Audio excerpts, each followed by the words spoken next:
வீழ்ந்தாரை கண்டால் வாய்விட்டு சிரிக்கும், வீழ்ந்தாரை கண்டால் வாய்விட்டு சிரிக்கும், வாழ்ந்தாரை கண்டால் மனதுக்குள் வெறுக்கும், இல்லாத கேட்டால் ஏளனம் செய்யும், இருப்பவன் கேட்டால் நடிப்பென மறுக்கும், வாழ்ந்தாலும் ஏசும் தாழ்ந்தாலும் ஏசும் வையகம் இது सोहिला राग गौड़ी दीप की महला पहला। एक ओंकार सतगुर प्रसाद। जय कर कीरत आखिए करते का हुए विचारो, तित कर गावो सोहिला सिवर हो सिरजनहारो। तुम गावो मेरे निर्भौ का सोहिला, हों वारी जित सुहेलै सदा सुख होए रहाओ। नित नित जीड़ संभालियन देखेगा देवनहार, तेरे दाने कीमत न पवै तिस दाते कवन समार। संबत साहा लिखिया मिल कृपा भुतेल, देव सजन सीसुड़ियां ज्यों होवै साहिब स्यों मेल। कर कर एहो पहुँचा सदड़े नित पवन, सदन हारा सिमरिया नानक से दे आवन। राग आसा महला पहला। छे कर छे गुर छे उपदेश, गुर गुर एको वेश नेक। बाबा जय कर करते कीरत होए, सो कर राख बढ़ाई तोए रहाओ। विसवे चसिया कड़ियां पहरा, थिती वारी माँ हुआ। सूरज एको रुत नेक, नानक करते के केते वेस। राग तनासरी महला पहला। गगन मैं थाल रब चंद दीपक बने, तारका मंडल जनक मोती। तूप मल्यान लो पवन चबरो करे, सगल बंदराए फूलंत ज्योति। कैसी आरती होए पव खंडना तेरी आरती, अनहता शब्द वांजत पेरी रहाओ। सहस तब नैन नन नैन है तुहे को, सहस मूर्त नना एक तो ही। सहस पद बिमल नन एक पद गंध बिन, सहस तब गंध इव चलत मोही। सब मह जोत जोत है सोए, तिस दै चानन सब मह चानन होए। गुर साखी जोत प्रगट होए, जोत सुभावै सो आरती होए। हर चरण कवन मकरंद लोभत मनो, आनंद नो मोह आही प्यासा।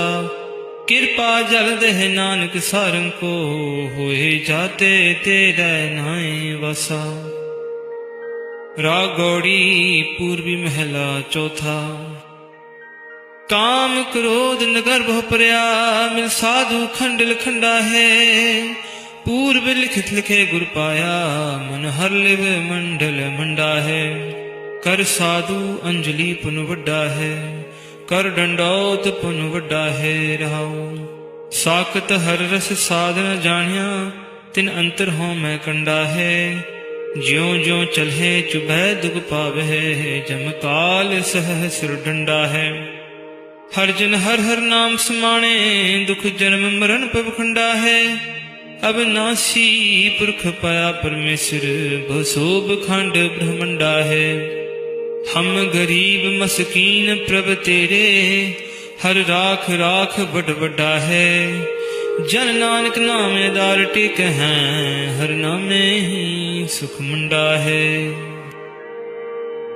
राग गौड़ी पूर्वी महला पंजवा। करो बेनंती सुनो मेरे मीता, संत टहल की बेला। यहाँ खाट चलो हर लाहा, आगे वसन सुहेला। औद गटै दिन सिरै नारे, मन गुरमिल काज सवारे रहाओ। यो संसार विकार संशय में है, तरियो ब्रह्म ज्ञानी। जिसे जगाए पिया वह एहो रस, अकथ कथा तिन जानी। जाको आए सोई बहाजो हो, हर गुरते मन है बसेरा। निज कर महल पावो सुख सहजे, बोर न होए गो फेरा। अंतर्जामी पुरख विधाते, सरदा मन की पूरे। नानक दास यह सुख मांगै, मोको कर संतन की पूरे। अंतर्जामी पुरख विधाते, सरदा मन की पूरे। नानक दास यह सुख मांगै, मोको कर संतन की तूरे।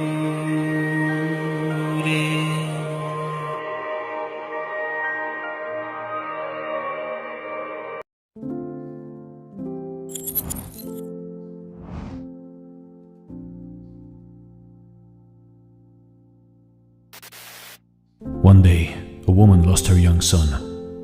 Just a few days before, her husband had died. Kisa Gautami was her name, and now her only son had died. She was in great despair. Naturally, the child was her only hope. Buddha was staying in the town, and people said, "Don't cry and don't weep. Why don't you take the child to the Buddha? He's so compassionate. He may revive him back to life." The woman rushed with the dead body of the child. Buddha looked at the woman and told her to put the child in front of him and said to her, "Yes, I will revive him, but you will have to fulfill one condition." The woman said, "I am ready to give even my life. Say any condition, and I will fulfill it." Buddha said, "It is a simple condition. I never make big requirements of people, only small requirements. This is a very simple thing. Just go into town and bring a few mustard seeds. Just remember one thing. The mustard seeds should come from a house where nobody has ever died." The woman was in an insane state. She could not see the point. How can you find a house where nobody has ever died? She rushed with great hope, and she knew that every house had mustard seeds because that was the only crop the people were growing.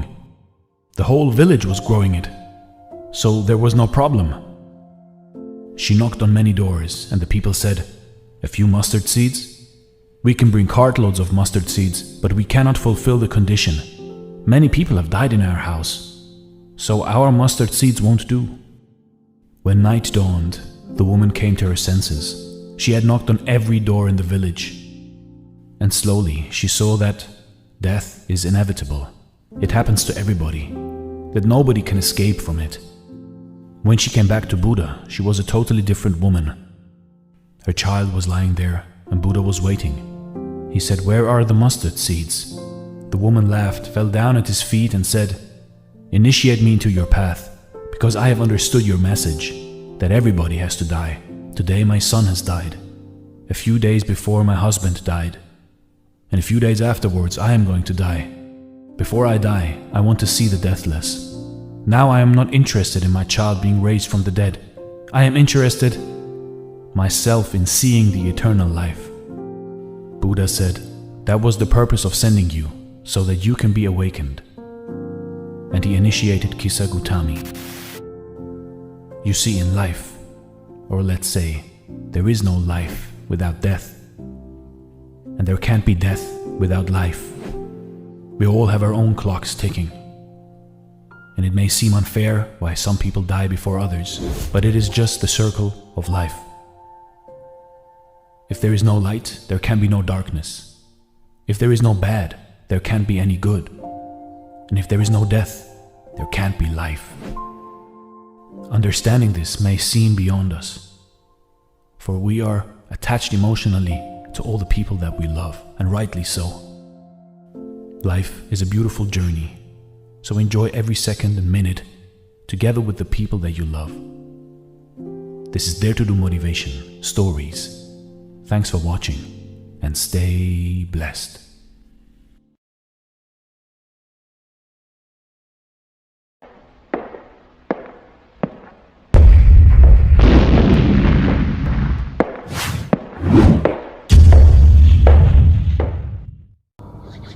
सत श्री अकाल, आदाब, नमस्ते। आज हम इस video में बात करेंगे जब गुरु नानक देव जी संसार को सच्चाई का मार्ग दिखाते हुए जगन्नाथपुरी पहुँचे। तब गुरु नानक देव जी 24 दिन तक वहाँ पर रुके और एक दिन राजा ने गुरु नानक देव जी से प्रार्थना की कि गुरु नानक जी आप जगन्नाथ मंदिर के अंदर आइए और आरती में शामिल हुए, जिससे हम सबों को बहुत खुशी मिलेगी। तो गुरु नानक देव जी ने वादा किया कि ठीक है, हम जरूर आएंगे। तो उसी शाम जब आरती संपन्न होना शुरू हुई तो राजा ने इधर उधर देखा कि गुरु नानक देव जी अभी तक नहीं आए हैं। तो गुरु नानक देव जी मंदिर में गए लेकिन आरती में शामिल नहीं हुए। आरती शुरू हो गई और होती होती ख़त्म हो गई, लेकिन राजा ने गुरु नानक देव जी को आरती में नहीं देखा और उसको क्रोध भी आया।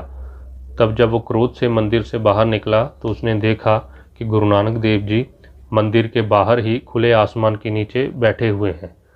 तब उनको देख के राजा रुक गया और क्रोध से उसने पूछा कि आपने मुझसे वादा किया था कि आप आरती में शामिल होंगे और आरती करेंगे, लेकिन आपने अपना वादा तोड़ा है, आप आरती में नहीं आए, आपने ऐसा क्यों किया?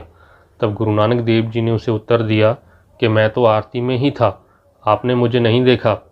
तब उसने और क्रोध से बोला कि आप झूठ बोल रहे हैं, क्योंकि हम सब वहाँ पे मौजूद थे और आप नहीं आए, आप झूठ मत बोलिए।